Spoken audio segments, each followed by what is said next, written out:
This little guy right here gave my wife and I a scare of our life yesterday. Oh boy, did he ever. I am down here at the city park and Kit is pulling me like crazy. I'm down here because we have a small window with no rain. So I'm gonna try to at least get a lap or so around the park. I'm with my sons, and my son Damien is hoping to get some photos of some birds or whatnot, or wet leaves. At least that's what he said. But let me tell you what happened. We've been fishing a lot, guys. Yeah, I'm not getting all fishing. I'm not making videos when I fish a lot of times. No. I do believe the last video is a fishing video, but it was actually the very next day from the last video. This happened yesterday. Today is my Tuesday, just so y'all know, and this is airing on a Friday.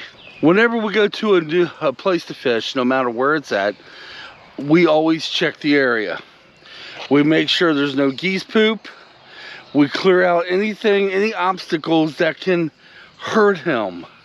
Sometimes there are some sticks that are left behind that he gets a hold of, and he does chew them, and yes, I have been a little lazy on that because he's been fine with them. Well, that's going to change. Well, yesterday we cleared out all obstacles. Kit, oh my gosh, he's wanting to go in the grass every 5 seconds. I think he may have to have a number 2. So we cleared everything out, at least we thought we did. Now there was a tree real close to us, and there were these little things on the ground here and there. Only thing I could think of is, it reminds you of strips of bark, thin as a piece of paper, and all you had to do is pick one up and crumble it up in your hand. I do believe it came from the tree next to us. I didn't think that'd be a problem. Kit, what is your deal? Oh, you haven't been here walking in a while, and now you're brand spanking new. That's a little tree branch on the ground. So we got him hooked up. We got our stuff set up. I got my line out and I'm fishing. We've been there about an hour now, right? Everything's going smooth. We gave Kit some of the treats we bring. He's happy. Everything's going, perfectly fine. It got pushing to be about near 8 o'clock, and I hear Angie say, "Kit, are you okay? Kit, are you okay?" Mr. Kid here was choking. It was so severe. Okay, Kit, stay. It was so severe, he was taking his paws and going like that to his face and his mouth wide open.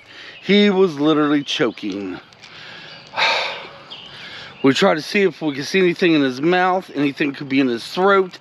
My puppy is choking to death right now. Just choking. And we're freaking out.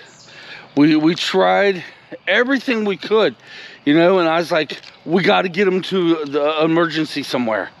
And Angie's like, where? They're all closed. Only one open is in Ohio. Guys, we was about 45 minutes from Ohio. So what I did was I said, leave the crap here. Let's get in the car. Let's go. I was going to leave my fishing gear right there. Just walk off and leave everything we got. The chairs, the wagon, the fishing gear. Load him up in the car. And I said, I will drive safely, but I'm going to be breaking every law I can on speed to get to Ohio. Because my God, he's going to die. He is choking like you would not believe. So we put the leash I have right now on him, took the other one off, and we commenced to go into the car, and he stopped. He stopped choking. So we paused for a minute. I said, I still think we need to go. And she says, well, yeah, we should. We should at least get him checked out. So we get all the way up to the car. He's fine. Angie says, well, let's go back to our stuff that we left behind down the hill, and let's see if he'll drink some water. He drank some water. He was fine. By the way, when he was choking, he did throw up twice. Did that get it out of his throat? I do not know. At least I was hoping maybe that's what did. So basically, he drank a bunch of water. I was able to get him to eat some handfuls of dog food, just in case whatever that was in his throat, it went down. I'm thinking it was that, it's hard to explain, guys. It's like sheets or slivers of bark, very light brown, about as thin as paper, and if you was holding your hand like this, it'd crunch up into pieces. I'm thinking he got a hold of one of them and it's stuck in his throat. You know, sometimes you know how we might eat foods and they stick to the root of our mouth. It might have been in the root of his mouth too. We do not know, but all we do know is he cleared it away on his own. Now, there was a whole bunch of wind yesterday, and we thought we had everything cleared out, including what we're going to call them little slivers that I think choked them up.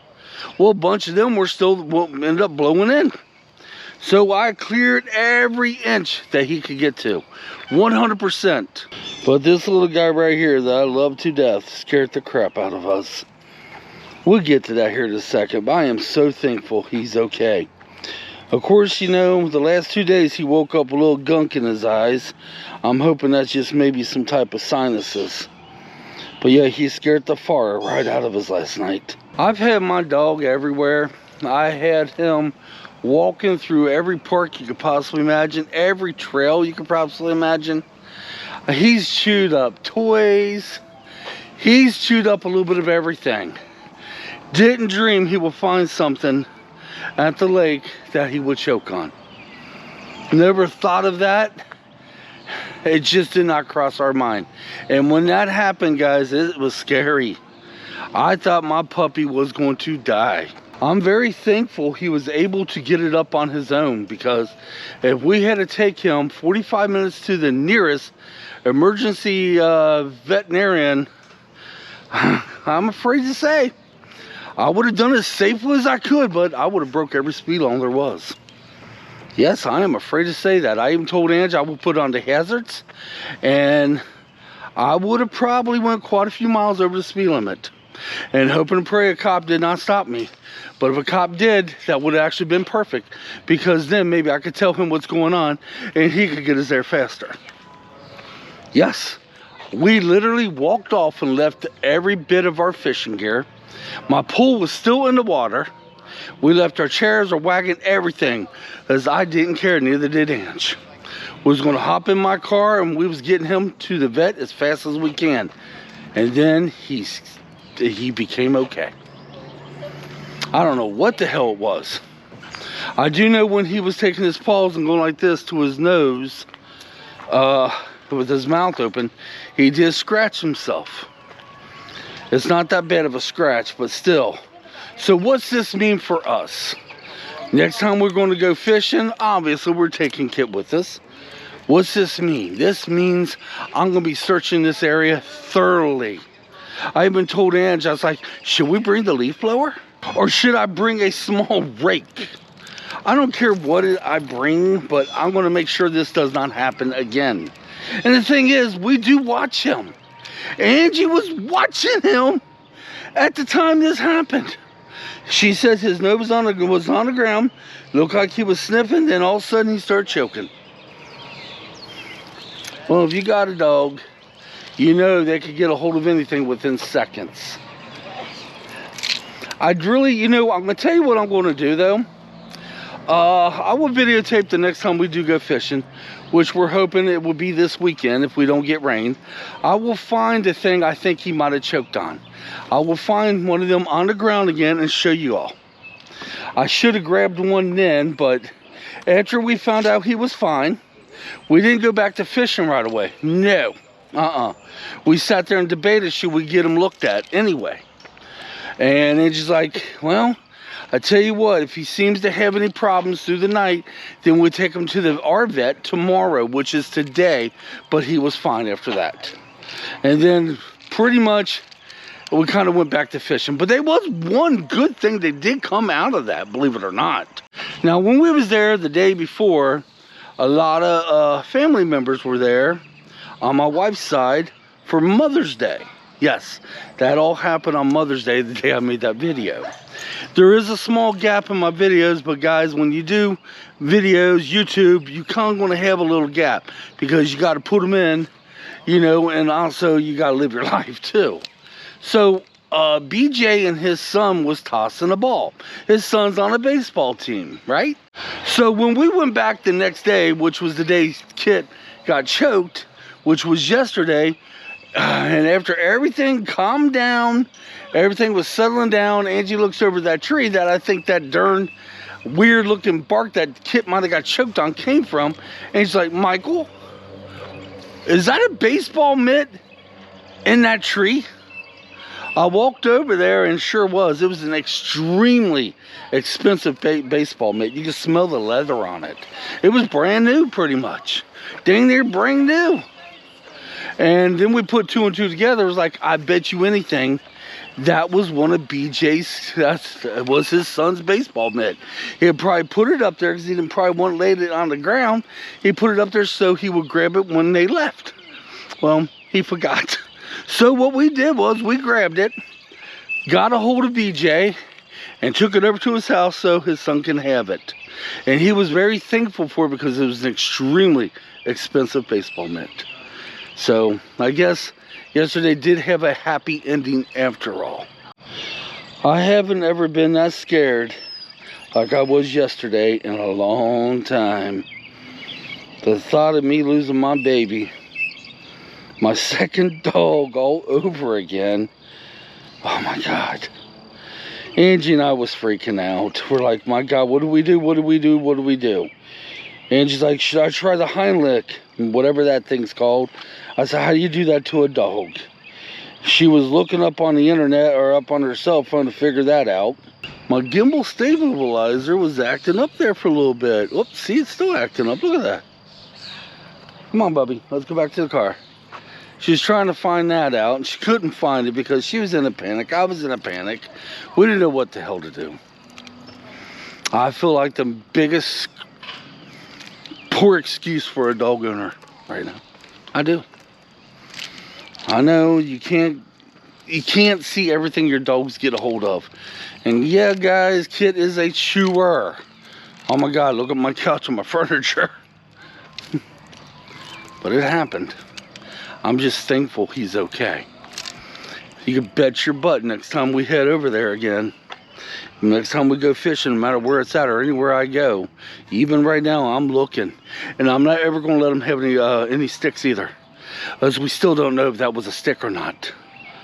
I'm just assuming it was a slither off that tree that was thin as paper. I'm just assuming it was that. It could have very well been a stick splintered off. So yeah. He's not going to get access to anything but the grass. And yes, he does have a problem eating grass too. But grass has not hurt him so far. And yes, he still goes after the geese poop. But that hasn't hurt him so far. Alright guys, I want to tell you what happened yesterday. If you got a dog, can you concur? Can you, has this ever happened to you? Out of all the many years I've ever owned a dog, I've never had one choke like that before. Nope. This was my first. And I freaked the beep out. My wife freaked the beep out. Yeah. Did not know what we were going to do. The only thing I could think of was, let's drive 45 minutes to the nearest veterinarian that stays open 24 hours, which the only one we could figure out was in Ohio, and we left all of our junk there and was getting ready to take out. Alright guys, that's pretty much it. I feel drops, I better close this down. Thanks for watching. Please leave your comments down below. Tell me if this ever happened to you. Until next time, come on, let's get out of here. We'll see you all soon. You know, something like that. We'll see you soon. I just don't know what the next video is going to be, because we've got rain again tomorrow. Alright guys, catch you next time.